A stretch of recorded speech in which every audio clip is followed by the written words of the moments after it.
Jadi bahu atau lengan itu harus melawan, tidak boleh lemah. Ya, coba lemah. Gitu kok. Nah, kalau jika lengannya lemah, nanti akan tidak ada tolakannya. Cepat. Oke, jadi ketika melakukan handstand, tahan otomatis butuh kekuatan lengan, perut, Ya, perut, semuanya harus kenceng, mantap dikempit. Dan ini butuh proses tentunya, betul ya Kak Zidan? Betul. Terus untuk gerakan selanjutnya ketika itu sudah dikuasai, artinya sekali lagi bahwa kita tidak bisa melakukan latihan hanya 1 kali, 2 kali, 3 kali latihan, tetapi dilakukan secara berulang untuk menuju ke arah gerakan handspring yang sesungguhnya. Contoh gerakan handspring sesungguhnya, dari awalan sampai mendarat layangannya yang tinggi, up up up, deng. Oke. Ketika melakukan gerakan handspring sesungguhnya ada tolakan tangan, lecutan kedua kaki, lentingan badan, mendarat kenceng, hadap ke depan, posisi sempurna berdiri. Itu ketika kita sudah melakukan step-step yang tadi sudah dijelaskan oleh Kak Zidan menuju ke arah handspring sesungguhnya. Dan ketika kita melakukan handspring, apakah bisa kita lakukan di atas peti lompat?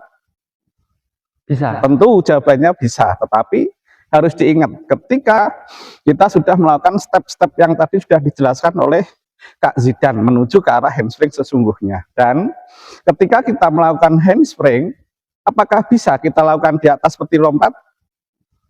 Bisa. Tentu jawabannya bisa, tetapi harus diingat ketika kita sudah memang benar-benar menguasai gerakan handspring, kita bisa mencoba satu gerakan di atas peti lompat. Oke, Kak Zidan, ini ada peti lompat di mana ketika kita sudah bisa menguasai handspring di lantai, kita bisa melanjutkan ke alat berikutnya.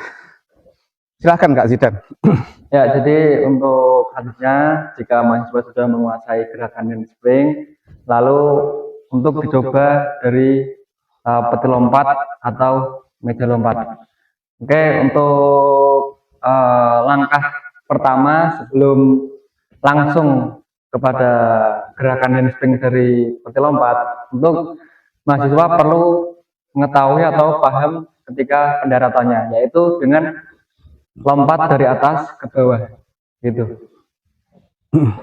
Coba lompat ke atas, mendarat. Oke. Untuk yang step pertama yaitu lompat dari atas ke bawah, itu tujuannya untuk supaya mahasiswa itu paham terkait dengan pendaratannya, ya. Oke, posisi dari ujung peti, badan tegak menghadap depan, tangan di atas, lompat. Untuk pendaratannya diusahakan untuk tidak menunduk atau tidak badan condong ke depan. Karena apa? Jadi jika pendaratannya nunduk atau condong ke depan, pasti akan lari ke depan, begitu. Labil ya? Ya, akan labil, tidak stay. Ya, coba untuk sekarang handspring dari atas. Karena ini gerakan dengan tingkat resiko lebih tinggi daripada di bawah, jadi perlu ada yang menjaga dari depan, gitu.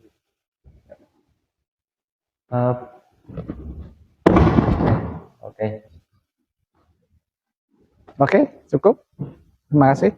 Oke, jadi itu teman-teman yang bisa kita pelajari di dalam modul 4, di mana di modul 4 itu memang kita memberikan pemahaman terkait dengan keterampilan yang dinamis untuk mahasiswa.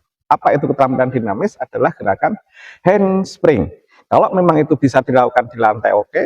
Kalaupun itu juga bisa dilakukan di atas peti lompat, itu pun juga oke. Saya kira itu. Terima kasih sekali Kak Zidan, Kak Sani untuk waktu dan atensinya.